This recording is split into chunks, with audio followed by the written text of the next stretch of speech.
Kia ora. Today we're going to talk about zooming out and thinking about how we can go from an individualized kind of idea of a way of thinking or way of working to a systems level approach. And I know we've both been talking about different cases and maybe how we could help support the teacher from a systems level approach rather than just making an individualized plan so that it's got some longevity. What I know that you've used one of Wendy's things here that you might want to... Yep, I was quite inspired by the template that Wendy shared on her video, and she's put the reference as Hedin 2001 workshop. And we'll include this in our portfolio. Yeah, we'll put so you can have a look. We'll take a picture and stick it in. And so basically looking at prevent, teach, respond. And I was thinking about a case that I've started speaking to the teacher and I've gone and done all the observations. So I've kind of collected a picture. I've met with mum and I've met with the teacher mentor. And this one's quite useful because from my observations and from talking about the wider system ecologically, we started to notice that there was some things that would be really, really helpful for the whole class actually. So this is a 5-year-old class.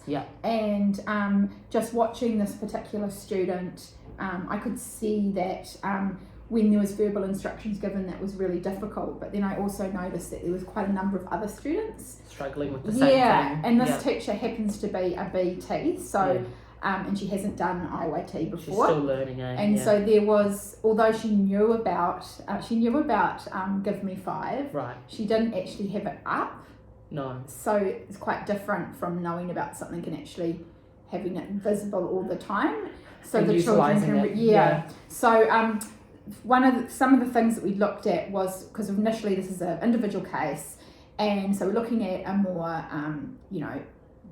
more systems approach, more like whole class approach. That'll support not just the child, that'll support the whole class, especially with the little ones as well. So we've got lots of things. So we wanted to prevent transition confusion. This child got a bit lost because of the verbal instructions. We wanted to make sure at clean-up time he wasn't just walking around the room not really knowing what to do. Feeling that lost feeling is the feeling that I picked up on. Not following the teacher instructions, even though he's very compliant child when he did know what to do. Loss of focus, and also I noticed a bit of a negative peer response to him not following instructions. Which comes back to that, even like when you talk about IYT, we talk about changing the child's reputation in the class and working with the teachers around changing the reputation and what can you do. So for teach, that's what we put all the IYTs, but simplifying it down to some specific strategies, not to overwhelm the teacher. She does have a mentor as well to support. So good that the mentor's on board and is going to support to... And so the mentor can come in and model, I can come in and model if required. So we're looking at visual instructions to teach, Giving Me 5 to teach, the whole class, link this child's interest of dinosaurs in. They're currently using Milo Monkey, which is for alphabet. So we can look at a dinosaur as well for D, and his fine motor skills were picked up. Now ecologically there was a link out to COVID times. Both mum and dad worked medically, so they were really busy, so he was left with grandma. Grandma had him in front of screens, so he didn't get a lot of opportunities to actually use his fine motor skills. So at this stage we're not quite sure if it's just lack of practice or whether there is some other supports needed, but there's other children in the class too that I observed. So again, a targeted approach and a whole class approach. That comes back to, I was also thinking about the Bronfenbrenner thing, and like how you're talking about with mum and dad and getting that bigger picture, knowing that extra layer, like it's kind of like an onion, isn't it? Like the kid's at the centre, and as you peel the onion and the layers, you get to know way more about them. I was trying to find it on there, but... And there's also like a cultural link here, so it happens to be an Indian family, and in the class I did notice that there was a little bit of segregation there. So I also looked at ecologically around tensions going on in society at the moment. You were talking about that before, right? Yeah, and so there's lots of things here, and Mum was feeling a little bit out of the loop with some of the other mums and things. Which is so upsetting. You want to feel, because you know that they probably have, you know, Facebook groups and stuff like that now, don't they? So not feeling included in chats and so I think there was lots of things going on here. Then we looked at responding, so we were thinking about positive rewards and things as well. So I've gone and got some dinosaur stickers actually for when we do our targeted approach, and for the class looking at his strengths. Milo the monkey, because he loves the visuals in that. The other children as well, there's actually Milo the monkey little cards and stickers that you can get to link in. And then parent teacher peer feedback I thought would be really important as well to link in here, because currently the teacher is feeding back, the students are feeding back to this child, but looking at it, there could be a lot more positive feedback rather than just redirecting him and getting him, you know, picking up where he's not following instructions. So when he is doing the right thing, which I did observe, so much so when a music teacher came in actually to take the class, and it was all music, and he loved the music, and all the instructions were copying actions, which he found really, because he's visual, he's very well to do. He could really get involved in it. So if we can get that emotional, so it's sort of like a well-being focus too for this class. On top of that, about encouraging positive feedback to our peers, positive feedback as well, from the teacher, all of those things. And because she's so busy, she's a PT. I know, her focus is where it's at right this minute, but and she's really keen to learn more, and that's good. Which is great, and she's really engaged with that whole process.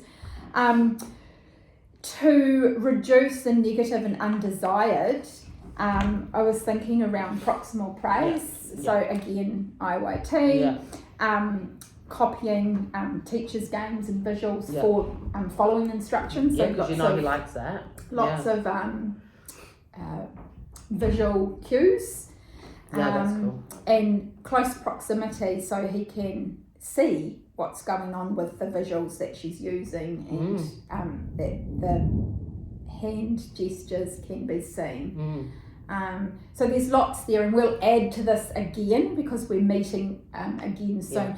But this was my thinking prior, love it. Just to support based on what I'd spoken to the teacher throughout, Mum and everyone else. So we'll see what we can do from here. So I found this so good. I love it. And I've just I was literally thinking about one of my cases with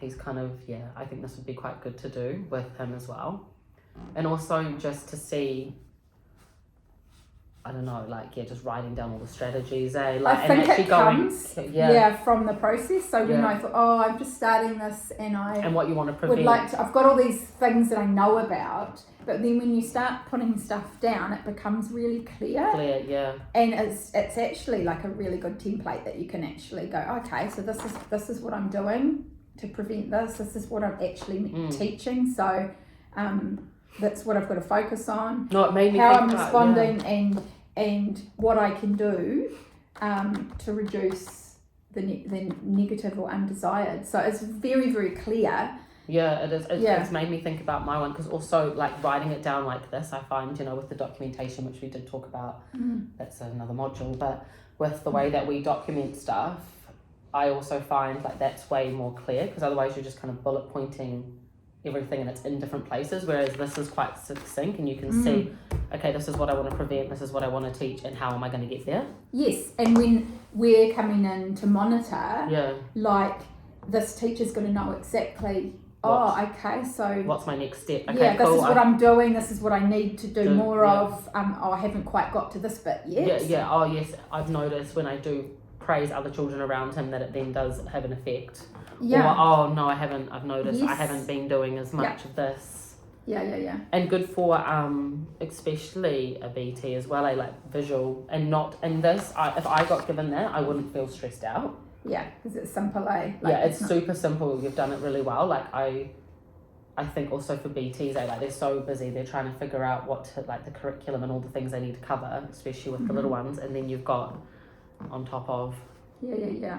And the great thing is that so many other children can benefit from this as well. Yet this child gets the support that he needs. And that's what it comes down to, I think, as well, is trying to be more sustainable. Like now that you're putting this in place for this teacher, this is going to help her practice so much, especially now that she's with the juniors, that like she can then use these next year, and then another child might, you know, have a little bit of trouble with instructions and stuff, but then she'll have that, and then she might be good to go again, and then we wouldn't get another referral.